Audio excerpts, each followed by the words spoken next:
Bienvenidos a este su canal, Pasajes de la Biblia. En esta ocasión vamos a desvelar un misterioso fenómeno celeste conocido como la estrella de Belén.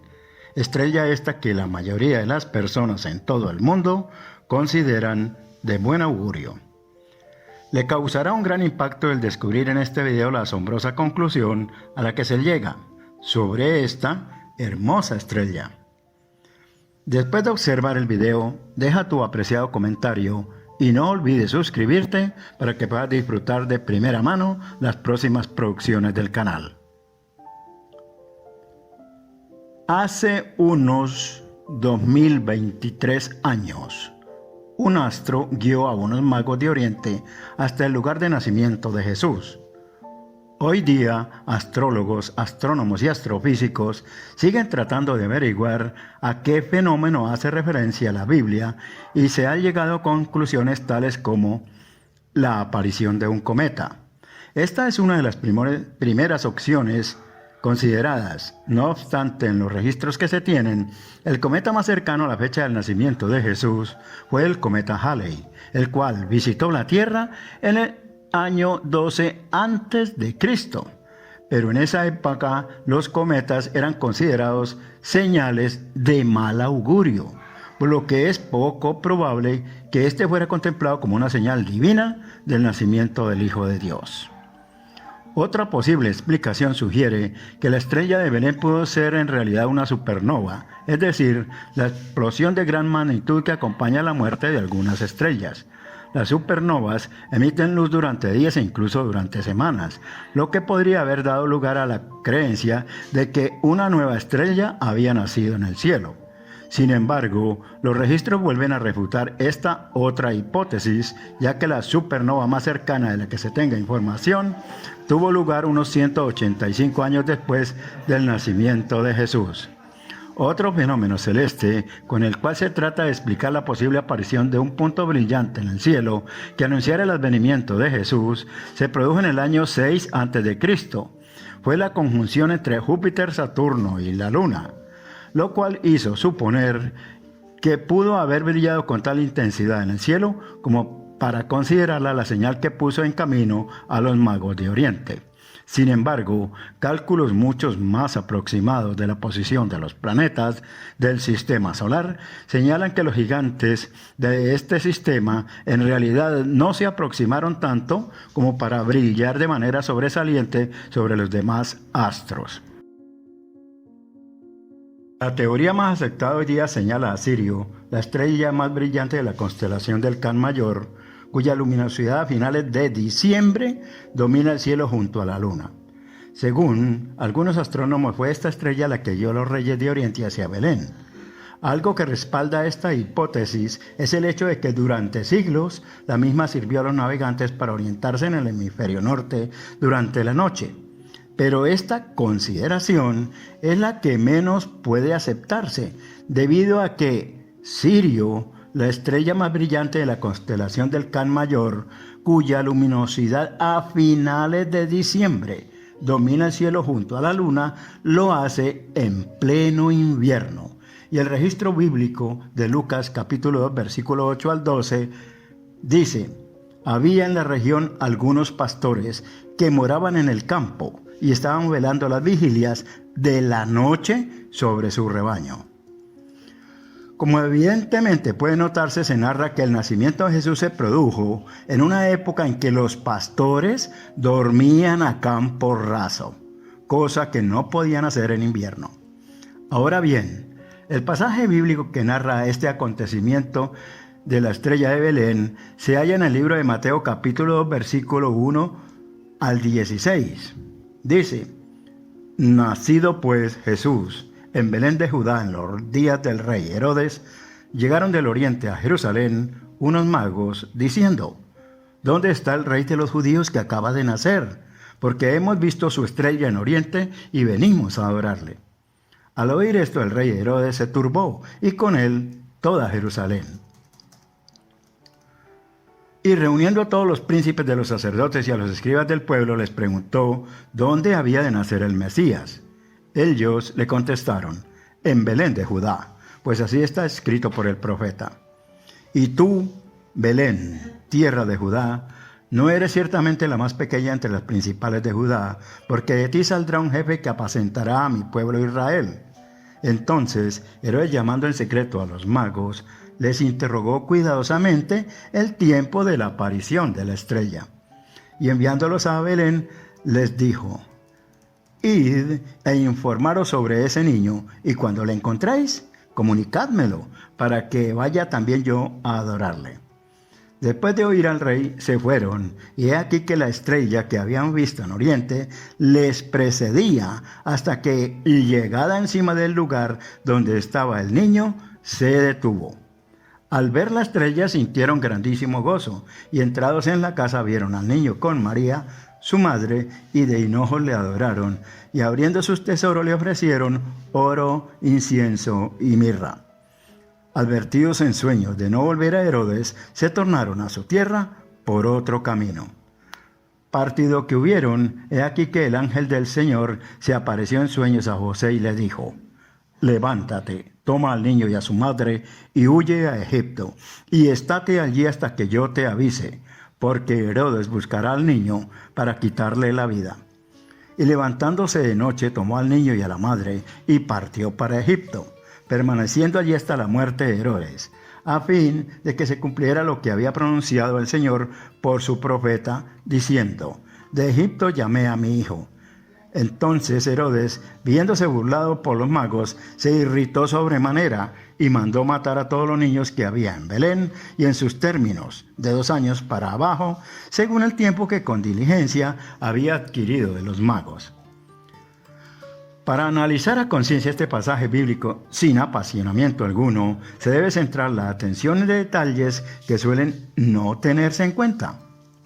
Estudiando y analizando los versículos 1 y 2 encontramos: Nacido pues Jesús en Belén de Judá, en los días del rey Herodes, llegaron del oriente a Jerusalén unos magos.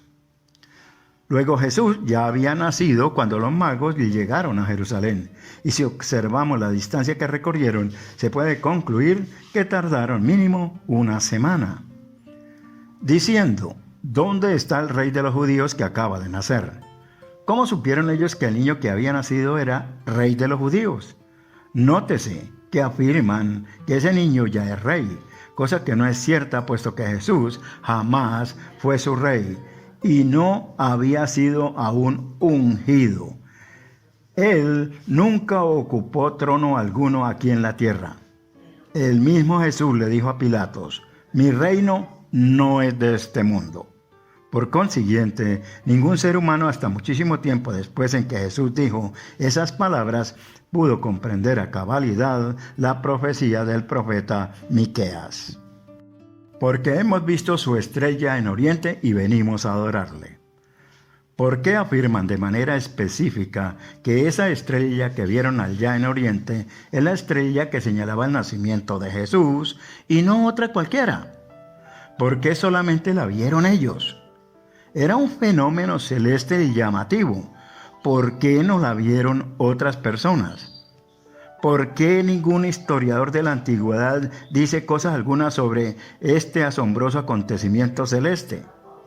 Nótese que el relato se centra en lo que vieron los magos únicamente. Por consiguiente, aquí hay algo especial que ha pasado desapercibido por quienes han analizado este acontecimiento.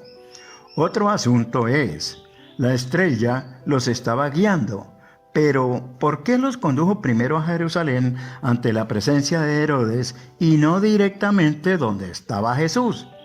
Aquí también hay algo especial que no se ha tenido en cuenta. Entonces Herodes, llamando en secreto a los magos, les interrogó cuidadosamente el tiempo de la aparición de la estrella.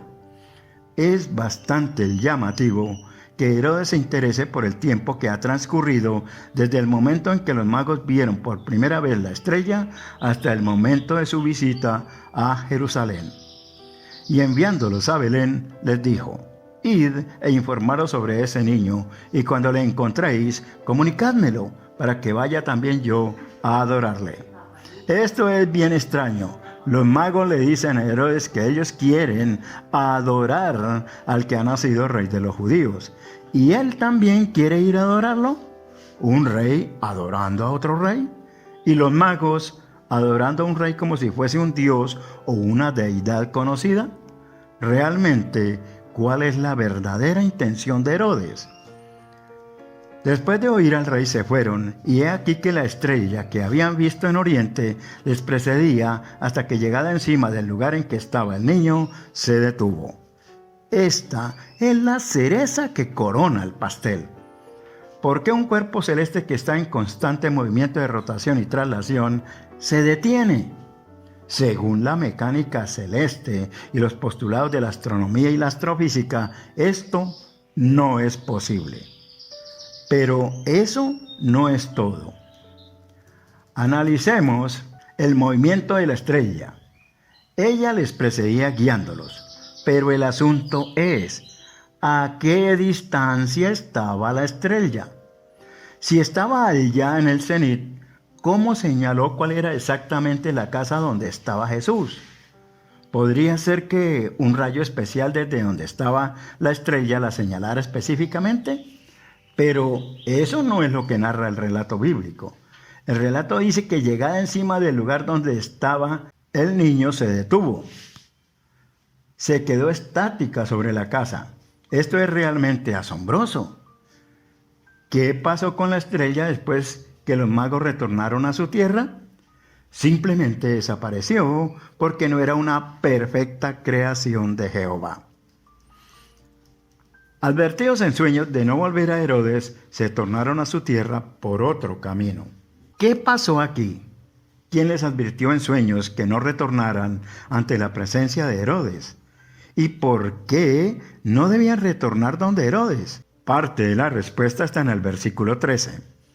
Partido que hubieron, he aquí que el ángel del Señor se apareció en sueños a José y le dijo: levántate, toma al niño y a su madre y huye a Egipto, y estate allí hasta que yo te avise, porque Herodes buscará al niño para quitarle la vida. Aquí ya se desvela el verdadero interés que mostró Herodes cuando en secreto averiguó de los magos el tiempo exacto de la aparición de la estrella. Y el versículo 16 así lo confirma. Entonces Herodes, viéndose burlado por los magos, se irritó sobremanera y mandó matar a todos los niños que había en Belén y en sus términos, de 2 años para abajo, según el tiempo que con diligencia había inquirido de los magos. Evidentemente, Herodes no quería por ninguna razón, motivo o circunstancia perder los privilegios que le otorgaban su jerarquía, y mucho menos quería que se apareciese otro rey para destronarlo.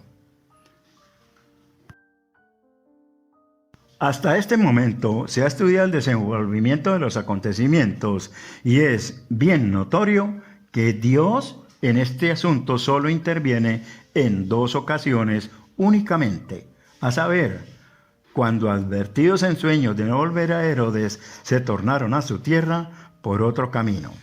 La advertencia dada a los magos por medio de sueños es dada por la intervención de Dios, de igual forma a como el ángel del Señor se apareció en sueños a José y le dijo: levántate, toma al niño y a su madre y huye a Egipto, y estate allí hasta que yo te avise, porque Herodes buscará al niño para quitarle la vida. Visto lo anterior, hay que demostrar quién fue el causante de la aparición de esta estrella y la causa, motivo o razón para hacerlo. Si Dios no fue quien envió esa estrella o la hizo aparecer, entonces ¿quién? ¿O qué otro ser lo hizo? No se puede afirmar de ninguna manera que fue obra de Dios, por la que la culminación de este relato en el versículo 16 es la horrenda matanza de niños. Y si el ángel del Señor no se hubiese aparecido en sueños a José para decirle que huyera a Egipto, Jesús habría sido asesinado en esa masacre de niños. Aclaremos algunos asuntos. Dios no podía valerse de la intervención de unos magos para dar a conocer el nacimiento de Jesús. ¿Por qué razón? porque él mismo en Deuteronomio, capítulo 18, versículos 9 al 13, dice: cuando entres a la tierra de Jehová, que tu Dios te da, no aprenderás a hacer según las abominaciones de aquellas naciones. No sea hallado en ti quien haga pasar a su hijo o a su hija por el fuego, ni quien practique adivinación, ni agorero, ni sortílego, ni hechicero, ni encantador, ni adivino, ni mago, ni quien consulte a los muertos, porque es abominación para Jehová cualquiera que hace estas cosas. Y por estas abominaciones Jehová tu Dios echa estas naciones de delante de ti. Obviamente Dios no puede pisotear su propia palabra al exigirle a simples mortales que no sea hallado en ti quien haga pasar a su hijo o a su hija por el fuego, ni quien practique adivinación, ni agorero, ni sortílego, ni hechicero, ni encantador, ni adivino, ni mago, ni quien consulte a los muertos. No tendría autoridad de ninguna índole para hacer esa exigencia. Por otro lado, veamos cómo unos simples seres humanos pueden hacer obras poderosas. El libro de Lucas, capítulo 9, versículo 54, dice: viendo esto, sus discípulos Jacobo y Juan dijeron: Señor, ¿quieres que mandemos que descienda fuego del cielo como lo hizo Elías y los consuma? Este pasaje de la Biblia nos muestra a unos simples hombres mortales utilizando poder para realizar obras portentosas, y aún no habían recibido el Espíritu Santo, cosa que sucedió en el Pentecostés. En la segunda carta a los Tesalonicenses, capítulo 2, versículo 9, dice: la venida del impío estará señalada por el influjo de Satanás, con toda clase de milagros, señales, prodigios engañosos. Este pasaje bíblico nos hace ver que Satanás tiene el poder suficiente y necesario de dotar a seres humanos para que realicen toda clase de milagros, señales, prodigios engañosos. Ahora fijémonos cómo Satanás utiliza el poder que tiene. En el libro de Job, capítulo 1, versículos 16, 18 y 19, encontramos: entre tanto que éste hablaba, vino otro que dijo: tus hijos y tus hijas estaban comiendo y bebiendo en casa de su hermano el primogénito. Y un gran viento vino del lado del desierto y azotó las 4 esquinas de la casa, la cual cayó sobre los jóvenes y murieron. Y solamente escapé yo para darte la noticia. Este relato de la Biblia nos muestra a Satanás utilizando el poder que tiene para manipular a su antojo los elementos de la naturaleza. Por consiguiente, el único ser diferente a Dios en ese momento que pudo realizar esa maravilla de portento no puede ser otro que Satanás. O él creó la estrella o mediante una ilusión óptica engañó a los magos. Y la razón específica por la cual realizó este acto es porque él de ninguna manera desea que su cabeza sea aplastada por la descendencia de la mujer, y mucho menos permitir que el propósito de Dios de dar salvación a la humanidad mediante el sacrificio de rescate de Jesús se cumpliera.